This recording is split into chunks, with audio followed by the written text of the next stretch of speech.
Ladies and gentleman, ನೀವೇನಾದ್ರೂ ಸಹಕಾರಿ ಬ್ಯಾಂಕುಗಳಲ್ಲಿ ಚಿನ್ನವನ್ನ ಅಡವಿಟ್ಟಿದ್ದೀರಾ? ಬಿಡಿಸ್ಕೊಳ್ಳೋದಿರ್ಲಿ, ಬಡ್ಡಿ ಕಟ್ಟೋದಕ್ಕೂ ಆಗದೆ ಒದ್ದಾಡ್ತಾ ಇದ್ದೀರಾ?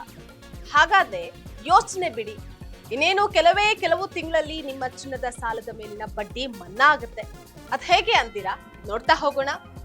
ವೀಕ್ಷಕರೇ, ನೆಲ ಜಲ ಭಾಷೆಗಾಗಿ ಪ್ರಾಮಾಣಿಕ ಪತ್ರಿಕೋದ್ಯಮ. ನೀವು ನೋಡ್ತಾ ಇದ್ದೀರಾ ಫೋಕಸ್ ಟಿವಿ. ನಾನು ಸೀತಾ.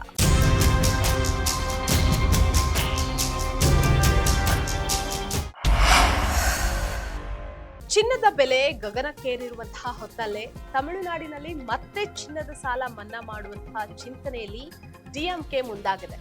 ವಿಧಾನಸಭಾ ಚುನಾವಣೆಗೆ ಸಜ್ಜಾಗ್ತಾ ಇರುವಂತಹ ತಮಿಳುನಾಡಿನ ಎಐಎಡಿಎಂಕೆ ಪಕ್ಷ ಈಗಾಗಲೇ ತನ್ನ ಮೊದಲ ಪ್ರಣಾಳಿಕೆಯನ್ನ ಬಿಡುಗಡೆ ಮಾಡಿದೆ.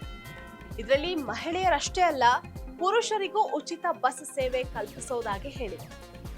ಅದಲ್ಲದೆ ಕರ್ನಾಟಕ ಮಾದರಿಯಲ್ಲೇ ತಮಿಳುನಾಡು ಮಹಿಳೆಯರಿಗೆ 2,000 ರೂಪಾಯಿ ಹಣ ಕೊಡುವಂತಹ ಯೋಜನೆಯನ್ನ ಘೋಷಣೆ ಮಾಡಿದೆ. ಇದೀಗ ಎರಡನೇ ಪ್ರಣಾಳಿಕೆಯಲ್ಲಿ ಚಿನ್ನದ ಮೇಲಿನ ಸಾಲದ ಬಡ್ಡಿಯನ್ನ ಮನ್ನಾ ಮಾಡುತ್ತಾ ಅಂತ ತಮಿಳುನಾಡಿನ ಜನತೆ ಎದುರು ನೋಡ್ತಾ ಇದ್ದಾರೆ.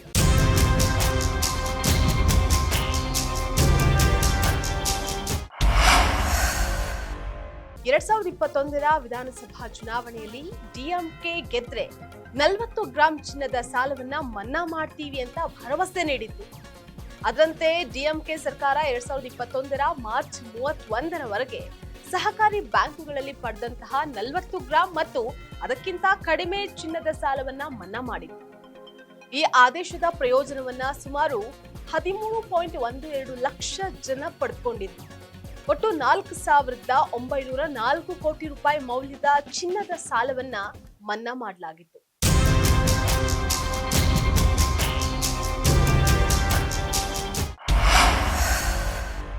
ಇದೀಗ ಮತ್ತೆ ತಮಿಳುನಾಡಿನಲ್ಲಿ ವಿಧಾನಸಭಾ ಚುನಾವಣೆ ನಡೆಯುತ್ತೆ.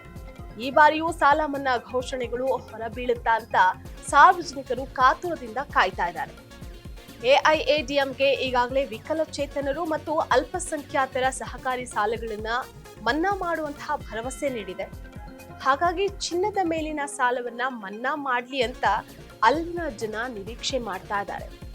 ಡಿಎಂಕೆ ಪಕ್ಷ ಕೂಡ ವೋಟ್ ಬ್ಯಾಂಕ್ ತುಂಬಿಸ್ಕೊಳ್ಳೋದಕ್ಕೆ ಪ್ಲಾನ್ ಮಾಡ್ತಾ ಇದೆ. ಇದಾಗಿತ್ತು ಇವತ್ತಿನ ಫೋಕಸ್ ಸ್ಪೆಷಲ್ ಸ್ಟೋರಿ. ನೆಲ ಜಲ ಭಾಷೆಗಾಗಿ ನೋಡ್ತಾರೆ ಫೋಕಸ್ ಟಿವಿ.